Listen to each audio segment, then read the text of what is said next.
No começo, Domiciano agiu de forma moderada. Posteriormente, embriagou-se de tal forma com o poder que fechou as janelas da memória e obstruiu a capacidade de pensar com lucidez. Domiciano queria ser adorado como um deus. Sua obsessão era tamanha que mandou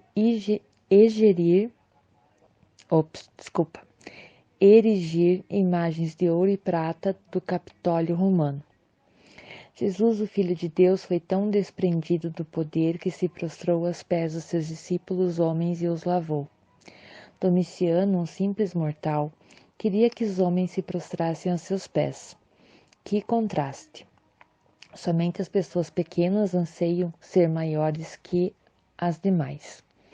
Somente as pessoas inseguras do próprio valor controlam as outras e querem que elas gravitem em torno de sua órbita. Os fracos controlam, os fortes libertam. Jesus nunca despersonalizou seus seguidores. Ao contrário, sempre fortaleceu a capacidade deles de decidir. Segui-lo era um convite para ser livre no único lugar onde jamais deveríamos ser presos, dentro de nós mesmos. Infelizmente, nos dias atuais, as pessoas não são tão livres quanto em outras gerações, porque vivem encarceradas dentro de si mesmas pelos pensamentos negativos, preocupações, medos do amanhã. Domiciano não podia admitir que no seu império um judeu nazareno pudesse ser mais admirado do que ele. Por isso perseguiu implacavelmente os cristãos. João foi exilado na ilha de Pátamos. Não respeitaram sua idade avançada. Era um idoso dócil que apenas ateava nos outros o fogo do amor pela vida. Mais tarde, os romanos não suportaram o jugo do imperador que tomava ares de imortal. Domiciano foi assassinado e João foi posto em liberdade no ano de 97 d.C. Foi para Éfeso e permaneceu ali até o reinado do imperador Trajano. Apesar de idoso, João conservava plenamente sua motivação. Escreveu cartas vibrantes. Para ele, todos os que seguiam Jesus, jovens ou velhos, eram tratados como filhinhos. Ele amou ardentemente. O amor o tornara um homem livre, mesmo quando estava encarcerado. Na atualidade, muitos são livres, mas vivem aprisionados no território da emoção. Muitos têm motivos para sorrir, mas são infelizes, não encontram uma razão sólida para viver. João teve todos os motivos para ser deprimido e ansioso, mas o amor rompeu os grilhões do medo e da angústia e fez de sua vida uma grande aventura.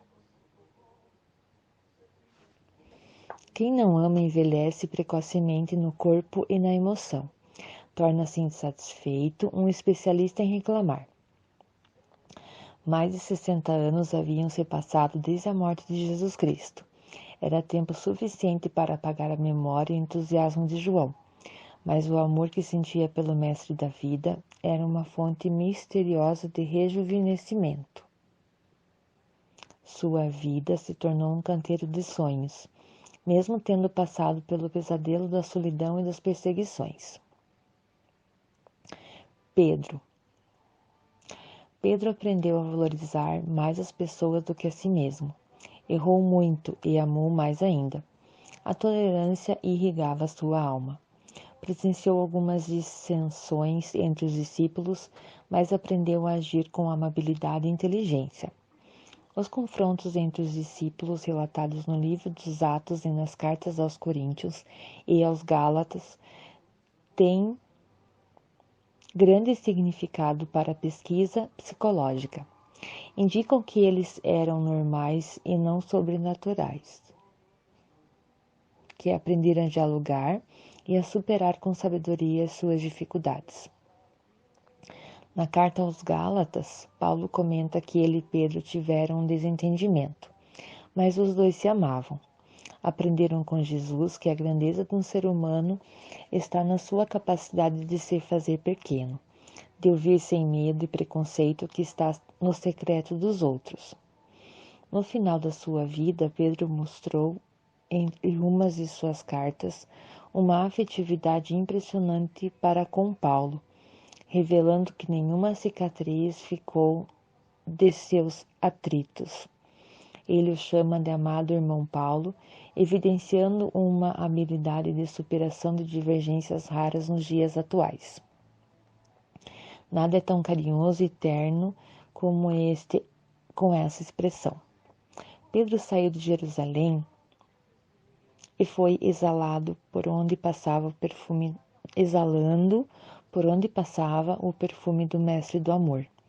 Tornou-se líder em perdoar. Por fim, também foi condenado. Alguns relatos dizem que ele foi crucificado em Roma. Egisipo relata que o imperador Nero procurava os fatos para condenar Pedro. Sabendo disso, alguns cristãos pediram insistentemente que Pedro fugisse. Ele cedeu, mas ao chegar aos portões da cidade, sentiu algo queimando em seu interior. Lembrou-se do seu mestre que havia enfrentado as aflições e os caos em silêncio e com maior dignidade. Então, contrariando todos, retornou. O historiador Jerônimo escreveu que ele foi crucificado, foi condenado como um vil criminoso. Pedro cometeu o crime de amar, perdoar, tolerar e se preocupar com os outros. Ao ser crucificado, a tradição conta que ele não se achou digno de morrer no mesmo modo de Jesus. Para a surpresa de todos, Pedro pediu para ser crucificado de cabeça para baixo.